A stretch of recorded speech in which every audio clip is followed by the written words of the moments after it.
Her true story from Michigan. My daughter-in-law said I was just extra baggage age after my surgery, so I recovered quietly and sold the condo. Mama, could you not walk around so much? I just cleaned the floors. I stopped mid-step in the hallway. My hospital discharge bracelet was still tight around my wrist. The smell of antiseptic from my heart surgery lingered faintly in my clothes. I blinked, startled, not by what she said, but by how she said it. I'm sorry, I murmured, one hand on the wall for balance. My daughter-in-law didn't look up from her phone. I'm not trying to be rude, these floors take hours to mop. It'd help if we were all a little more considerate. I nodded. Just once. Then I turned and shuffled back to the room they gave me, what used to be the dining area, now rearranged with a cot and a plastic drawer set. It wasn't even a room, just a corner sectioned off with a curtain. The thermostat was broken on this side of the condo, and at night, the cold clung to my bones like regret. That exchange happened 3 days after I came home from the hospital. Triple bypass. The doctors said I was lucky. They said recovery would take time, rest, and care. Care. That word meant something very different in this household. Once upon a time, I thought I was giving them everything. I had quietly bought this condo 10 years ago, planning to surprise my son and his wife with the deed on their 5th wedding anniversary. I wanted to give them a future, a foundation. I even renovated the kitchen myself with what was left of my pension, picking out countertops I thought she'd like. But before I could gift it, my health collapsed. I fainted in my backyard one afternoon, and the next thing I knew, I was in a hospital bed with tubes in my chest, and my son staring at me like I was an obligation. They brought me home because the doctors insisted I not be left alone. And so, they moved me in. Not because they wanted me, but because they didn't want the guilt if I died alone. At first I tried to be helpful. I folded laundry from my cot. I offered to cook, was told no. I tried washing dishes, told I might drop and break something. I took short walks in the morning until I heard her tell a friend on the phone. She paces around like a ghost. It's creepy. I tried to disappear after that, but I couldn't disappear enough. That's when I started noticing how they spoke to me, as if I wasn't a person, but a problem. A stain they couldn't scrub out of their picture-perfect life. She just sits there. I overheard her say one night, "It's like having a toddler and a ghost rolled into one. And she doesn't even pay rent." My son didn't say anything. Silence is agreement. I kept that sentence with me like a prayer. I held it close when the nights were long, and the cold settled deep into my surgery scars. They thought I was a burden, an extra mouth, a mistake they were too polite to kick out. What they didn't know. This home, this 3-bedroom condo in a quiet Michigan neighborhood with lake access and cherry trees, still had my name on the deed. Sole owner, Evelyn M. Parker. They never asked. They assumed. I suppose they thought I'd signed it over years ago. I didn't. I couldn't. Something in me, some old whisper of survival, told me to wait, just in case. And now, as I limped through the days, careful not to make noise, careful not to mess up the floors, I started paying attention. I started listening to what they thought I couldn't hear. One morning, I was pouring myself a glass of water, slowly, carefully, when my daughter-in-law walked in and froze. "Oh," she said flatly, "I thought you were still sleeping. I wasn't supposed to be awake. I wasn't supposed to be standing. I wasn't supposed to be here." That's when I realized I wasn't a person to them. I was background noise, furniture, luggage from a trip no one remembered taking, a parasite in my own home. But I smiled anyway. "I'll be out of your way in a second," I said, moving slower than ever. And that's when she muttered it under her breath, just loud enough. Extra baggage. I held the glass tighter. She left the room. I stood there for a long time, staring out the kitchen window. The trees outside were bare. Winter was coming. And so was something else. They thought I had no power left. They thought I had no money, no spine, no voice. But they forgot something vital. I had the deed. And I was no one's baggage. I came back from a doctor's follow-up one Tuesday morning to find my bedding rolled up, my oxygen monitor unplugged, and my belongings stacked in a neat little pile next to the coat closet. At first, I thought they were cleaning. Then I saw the air mattress, inflated, laid out flat, right next to the washer and dryer. "Hey, Mama," my daughter-in-law said, walking in with a tray of tea. "Quick update, we're just reorganizing the rooms a little. My mom's flying in from Arizona for a few weeks. You know how she hates the cold and her knees can't handle stairs, so we figured it'd be easier for her to take your room." My room? She meant the room I'd been staying in since my heart surgery, the one with a door and a window and a heater that actually worked. Now, apparently, it belonged to someone else. I didn't ask questions. I didn't argue. I just nodded like I always did. But don't worry, she added, placing the tray on the kitchen counter. We made it nice and cozy in there. There's a nightlight and everything. There, of course, meant the laundry room. Technically, it was more of a utility closet. No windows, no closet, just linoleum flooring, exposed pipes, and the steady, soul-crushing rhythm of the washer's spin cycle. I was 72 years old, recovering from open heart surgery, and I was being asked to live in a room where people kept mop buckets. I stepped inside, cautiously. The air smelled like detergent and mold. The mattress barely fit between the machines and the wall. I touched the blanket folded neatly on top. It was mine, the one I'd brought from my old house. Thin, faded, frayed at the edges. Not even good enough for guests. The first night, the dryer rattled so hard I thought it might collapse. The walls vibrated with every load of towels. I barely slept, my chest aching from the pressure and the cold. Nobody checked on me. No one asked if I was adjusting. They were too busy doting on her mother. Donna, that was her name. Dawn arrived 2 days later with 2 matching suitcases and a silk scarf tied around her neck. She smiled, handed me a bag of almonds, and said, "You must be Evelyn. I've heard so much." I wasn't sure if that was a good thing or not. They gave Donna the guest room with the en-suite bathroom, brought her tea every evening, asked for her opinion on throw pillows and pasta sauces. When she coughed, they ran for thermometers. When I coughed, they turned up the TV. I watched it all in silence. From my corner of the house, past the kitchen, behind the hallway closet, I watched a woman walk into my home and take my place, not just in the room, but in the family. They called her Mama D. My son called her Ma. He used to call me Mom. Now, he mostly just said, "Could you? Could you close the door? Could you not be here right now? Could you move that laundry basket?" It wasn't just what they said. It was how they looked at me, like I was a remnant from a former life they were too ashamed to acknowledge. Something worn out, awkward, too stubborn to throw away but too inconvenient to keep around. I began keeping a notebook. At first it was just to pass the time, something to do between naps and blood pressure readings. But soon it became something else. I started writing down every comment, every slight, every sideways glance or offhand joke made at my expense. She keeps milk in the back of the fridge like we don't have a system. She wore the same sweater 3 days in a row. Does she even shower? I swear, I think she eavesdrops on us. It's creepy. Page after page, quiet documentation of every moment they thought I wasn't paying attention. They thought I was fading. They didn't realize I was archiving. One night I sat in the dark on my air mattress and listened to them laughing in the living room. My son, my daughter-in-law, and Donna, watching some show, eating popcorn. I hadn't been invited. Donna laughed so hard she wheezed. My son rushed to bring her water. I clutched the notebook tighter and whispered into the dim room, "You're not invisible. You're not crazy. You're not done." I wasn't sure who I was talking to, me, or someone I used to be. But I knew one thing.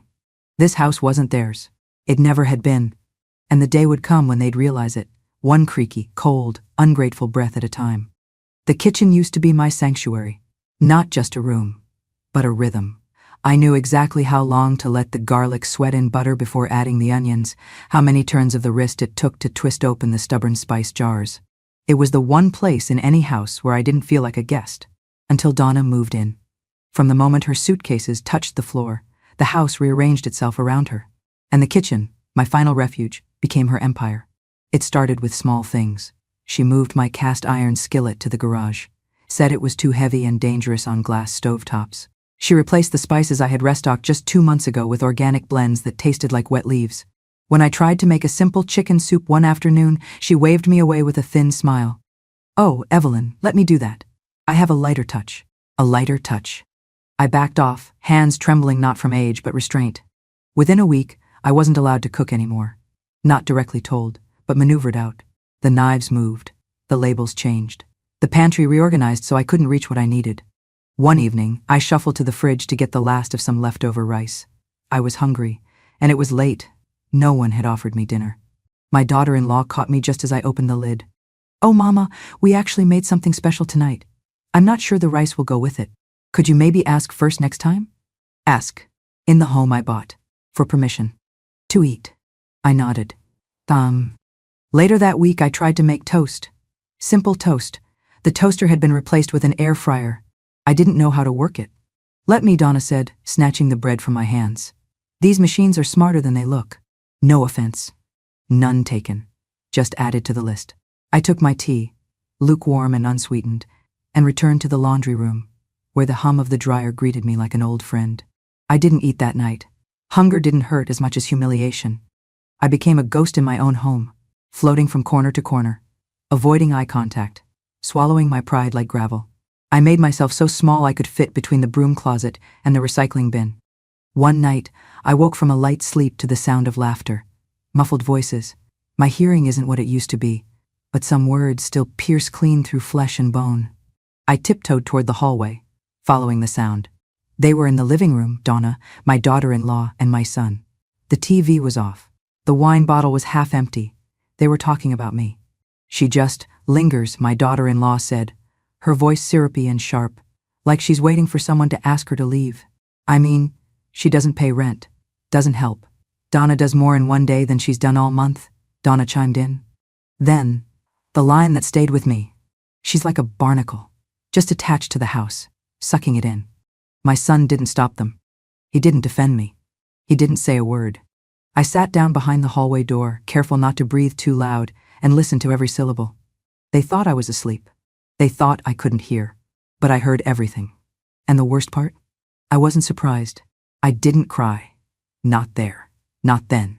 I just sat on the cold tile and let their words settle into the cracks of my chest, next to the wires and the stitches and the memories of when I used to be their whole world.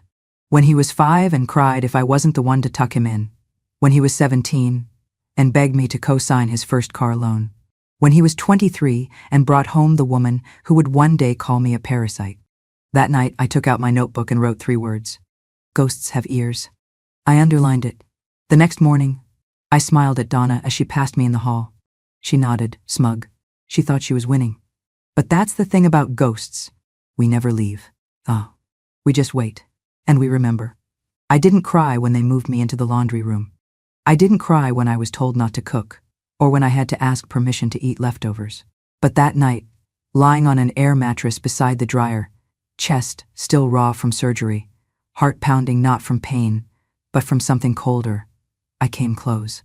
It had been 3 weeks since my operation. Triple bypass. My chest bore the long, angry scar of it. Every breath reminded me I was still alive, which, in this house, felt more and more like a problem. I did everything I was told, took my medications on time, didn't complain, kept quiet.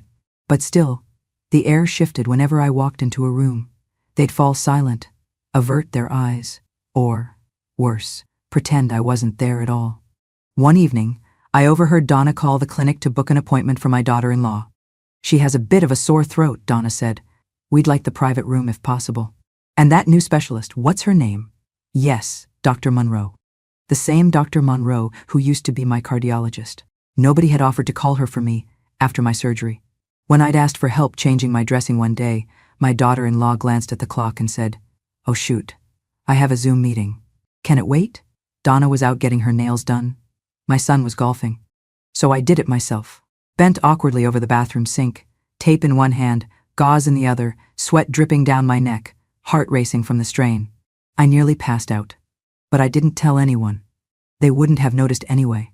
The house had grown colder since the operation, not just in temperature, but in temperature of tone. My presence was like a slow leak, not dangerous enough to fix, just annoying enough to avoid. Until the night I truly heard what they thought of me. It was nearly midnight. I'd gotten up to sip water. The hallway light was off, but voices echoed from the living room. Low, careless. "She's not going to last much longer," my daughter-in-law whispered. I froze. "Babe," my son replied, half asleep. "Don't say that." "I'm just being honest," she said, her voice sharper now. "She's declining. And when she's gone, the condo is ours." There was a pause, not silence, just agreement dressed in hesitation. "I mean, legally, right?" she pressed. "She never signed it over. But she doesn't have a will. So we inherit. Automatically." He didn't respond right away, just sighed. "Yeah, I guess." I pressed my back to the wall. They weren't waiting for me to recover. They were waiting for me to die. The water glass trembled in my hand, but I didn't drop it. I made no sound, just turned around, step by aching step, and returned to the room that wasn't a room, where I stared up at the ceiling and felt something inside me turn solid. They thought I was weak. They thought I was done. They thought I had no plan, no power, no idea. They were wrong. The next morning, while they were out shopping for throw pillows, I hobbled to the far end of the condo, back to the hallway closet where they'd stored my things. Tucked beneath a box of Christmas lights and an old waffle iron was a metal filing box I hadn't opened in years. I dusted it off. Inside, insurance papers, letters from my late husband, and there, in a plastic sleeve, folded but intact, the deed, clear as day. Owner of record, Evelyn M. Parker. No co-signers, no transfers, no liens. They had never asked, never cared to check. They assumed, as people often do when dealing with the elderly, that I was forgetful, that I had no memory, that my generosity was blind and my boundaries long eroded. But I remembered everything. I remembered the lawyer I'd used, the fees I paid, the day I walked out of the county office with my name etched in black ink. I stared at the paper for a long while. Then I folded it back and placed it carefully in a new envelope, one that I labeled, in crisp handwriting, to be opened in the event of disrespect. Later that week, I watched them toast to new beginnings with Donna in the living room. I sat quietly in the corner, sipping my weak tea. I didn't smile. I didn't speak. I just stared through them and thought, you want this house. You'll have to earn it. And you've already failed the test. The paper was smooth beneath my fingers, too pristine for what it held. That morning, I sat at the edge of my mattress in the laundry room, the metal filing box open in front of me, the deed unfolded with quiet reverence.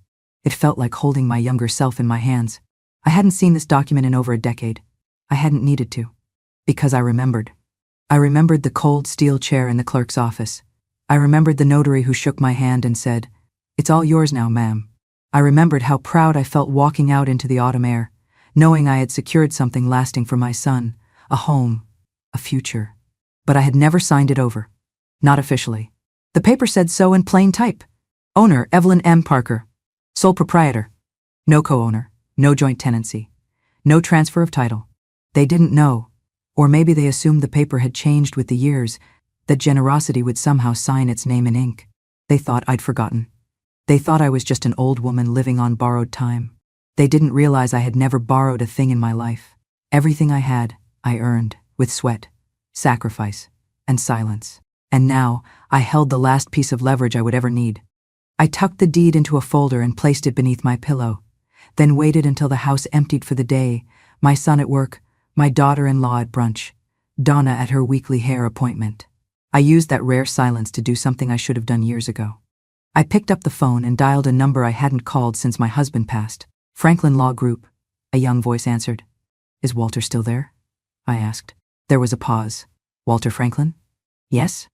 He's retired, but wait, are you Evelyn? Yes. Another pause. Then, he left a note on his file for you. Said if you ever called, we were to patch you through to his personal number. A click, then a long ring. And finally the voice I remembered, slower now, raspier, but unmistakable. Well, I'll be, he said. Evelyn Parker. I was just wondering when you'd finally get tired of being quiet. I smiled, but not with my mouth. I'm ready to make some changes, I said. Over the next hour, we spoke in detail. He remembered everything, my late husband's will, the purchase of the condo, even the clause I insisted on back then, sole ownership with retained right of survivorship, unless otherwise assigned. He chuckled. Smartest thing you ever did was keep it in your name. I need to revise my will, I said.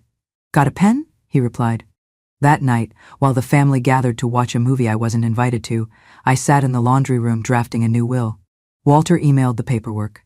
I printed it at the FedEx down the street the next morning, taking a slow walk through the frostbitten sidewalks of Michigan like I was 20 years younger. The new will was simple. In the event of my death, the condo was to be donated to a local women's shelter for single mothers rebuilding their lives. All remaining assets, including my pension, jewelry, and savings, were to go to 2 charities I had supported for years. My son and his wife were to receive nothing, not out of spite, but out of clarity. They had made their feelings toward me abundantly clear. They had treated me as a burden, and so I lifted that burden from their lives by removing myself and the benefits that came with me. Walter said he'd send a notary to the house for signatures. I told him not to worry. I had 2 old friends at the senior center who owed me a favor. Witnesses were no problem. That night, as I slid the signed will back into the same filing box where I'd found the deed, I felt something I hadn't felt in years. Control.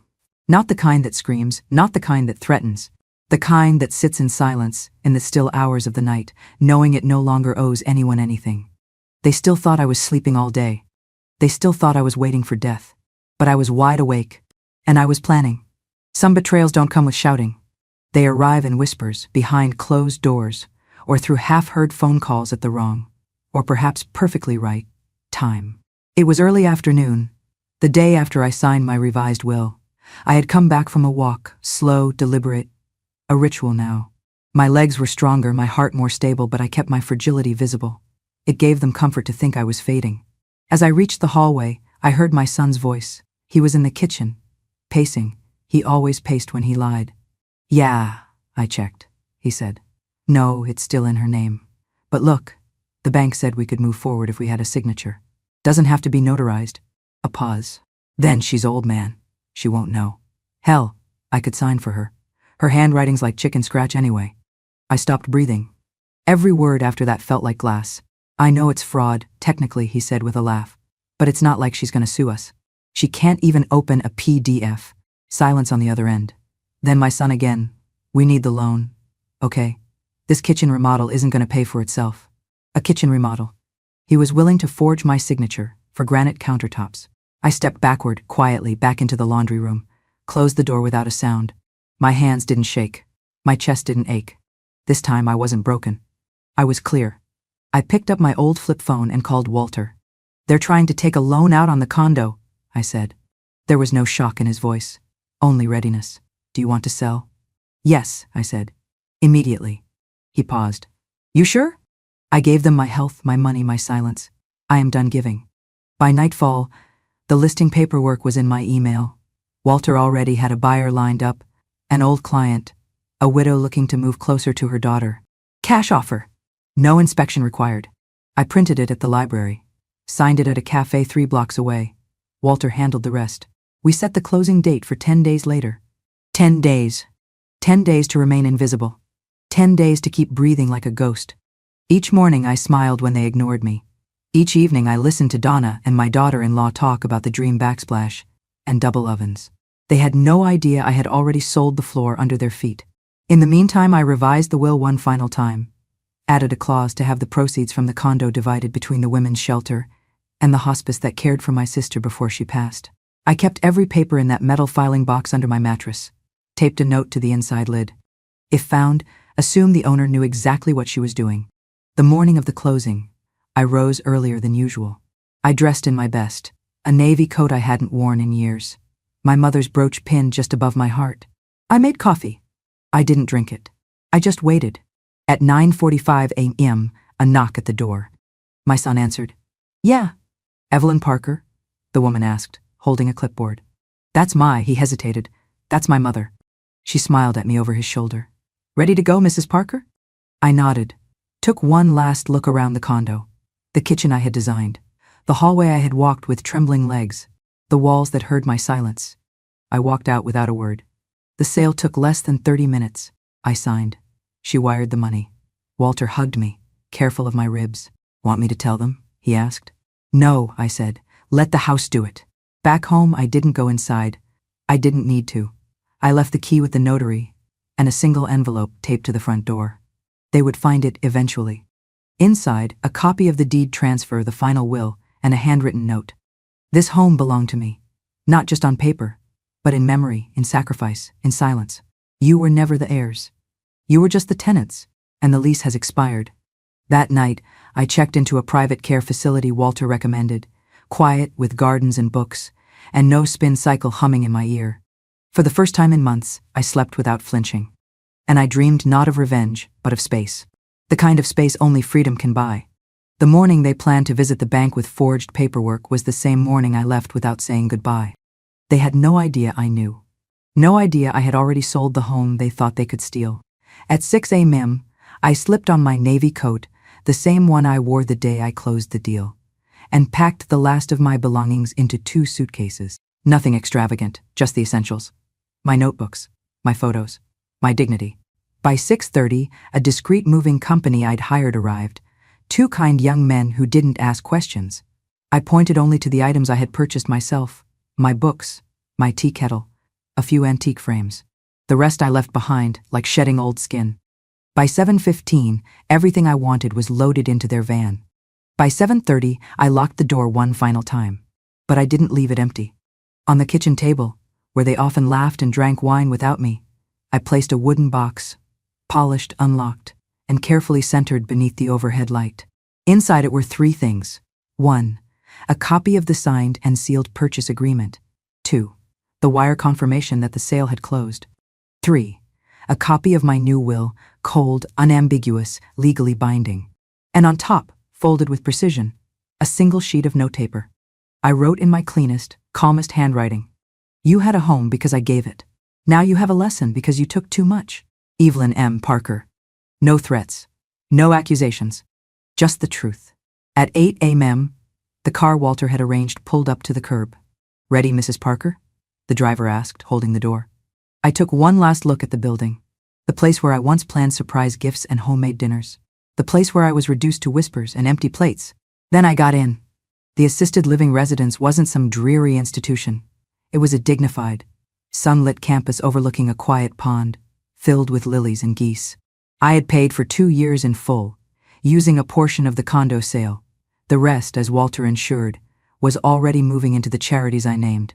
I was greeted with chamomile tea and a clean, heated room. They had my name on the door. Not Mama. Not extra baggage. Evelyn M. Parker. By noon, I was unpacked.